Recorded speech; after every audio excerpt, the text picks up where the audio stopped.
boekie eet. Oké, wat is dit? Die kurkprop in die bottel uitgetrek het. Jy wil hom terugsit. Dan sit jy hom in, jy shrink hom, jy sit hom terug in die bottel.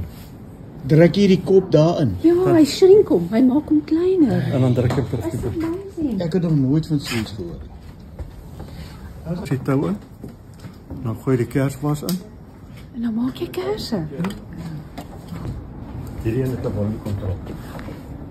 Neem hom eers op. Maak die blik los. Met eers spoed van. That's amazing.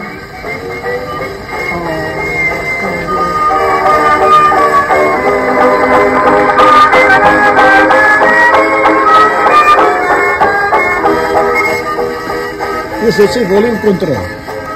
Ag my hel.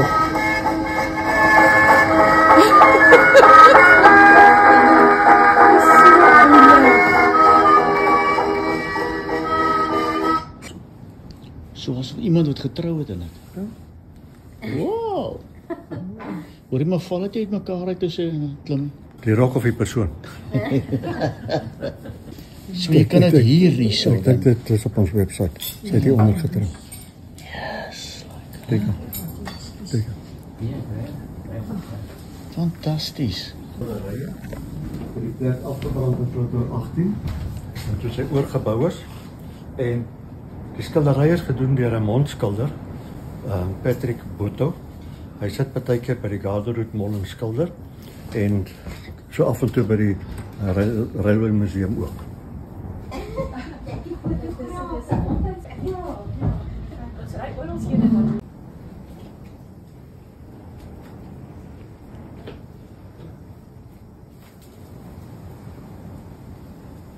Nou, ek gesit is met die enige kon ry.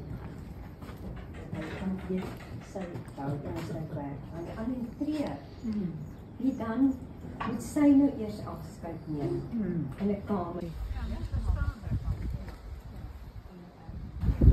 Deur bandiet arbeid voltooi.